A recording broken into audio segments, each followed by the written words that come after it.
do, my intention here tonight, is not to seek to undermine the achievements and accomplishments of other peoples, but to show in very real sense, not only were we the creators of the Egyptian civilization, but that our equality in the world, the equality of the black peoples of the world, is not built on any biblical fantasy or any liberal sentiment.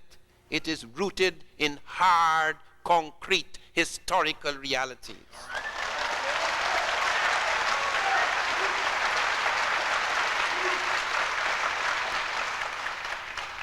Diop was a particularly well-accomplished man. His first career was in physics. He had worked in the most advanced nuclear lab in Europe under Frederick Julio Curie. Diop gave up physics, or really he did not give it up, because he was to become director of the radiocarbon lab in Africa, the first radiocarbon lab in Africa. He didn't give it up, but he decided to use it, to use his scientific accomplishments in order to establish that Egypt was African. And when he presented his thesis, it was wrongly rejected. How absurd! How dare you say such a thing? The University of Paris rejected it. Do you know, the week after he died, the first people to write me from Europe to ask for a copy of the book that was in process, Great African Thinkers, the book I edited on Sheikh Anta Diop, who do you think wanted so desperately to get that book and to honor him and to buy his original manuscripts and to house them? The University of Paris, who had rejected him. Truly, as it is said in the Bible, the rejected one will become the cornerstone of the new foundation.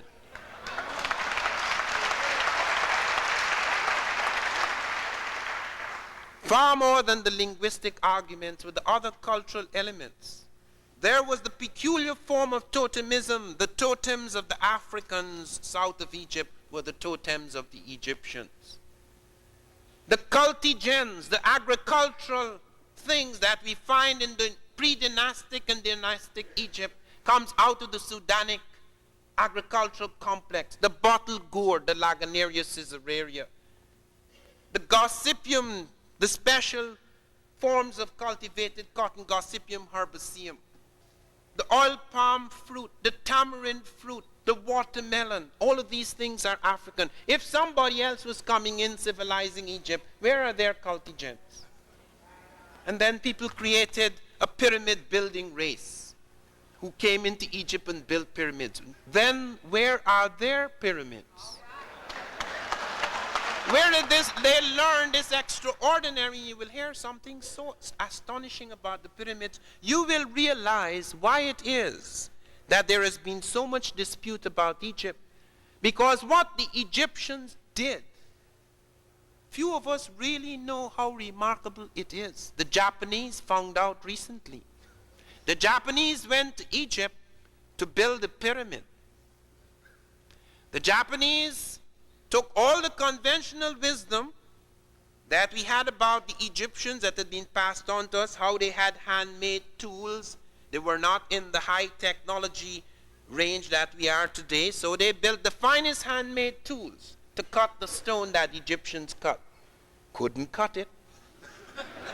They improved it, couldn't cut it.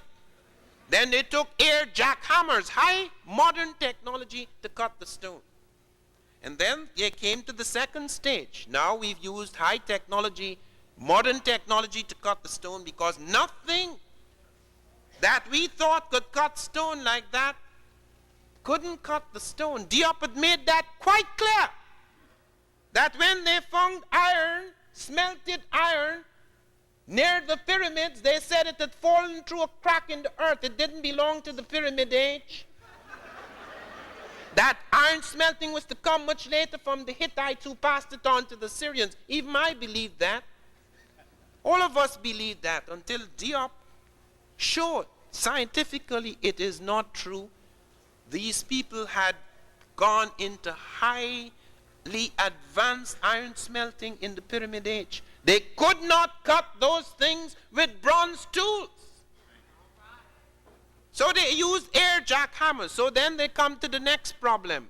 They saw all of these pictures, and every Egyptologist had said how these Egyptians would have a lot of labor, and they would move these big things and put it on the barges.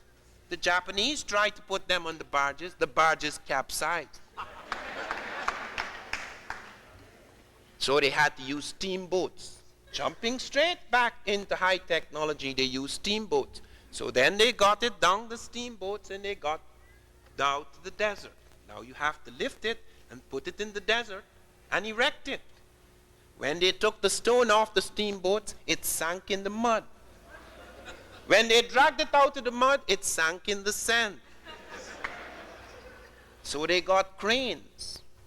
The cranes broke. Then they got better cranes, and they lifted it up, and then comes the problem. Put it now in alignment like the great Egyptians.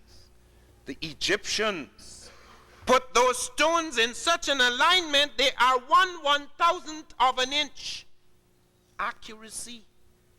The only people on earth today who achieve that accuracy are opticians cutting glass. That is how they moved that stone. That is how they cut that stone. The Japanese started to use helicopters. So they used air jackhammers instead of the so-called primitive tools or handmade tools or bronze tools. And then they used steamboats instead of the barges. And then they used cranes instead of all of these big masses of human labor they thought the Egyptians were using. And then they used helicopters. And then they decided they had to let it go. They couldn't do it.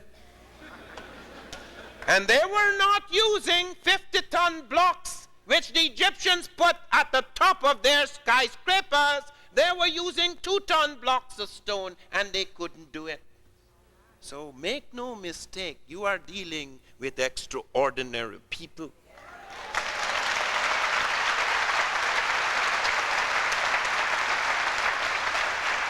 Because the next myth coming up in the 21st century is how the Japanese are the superior people of the world.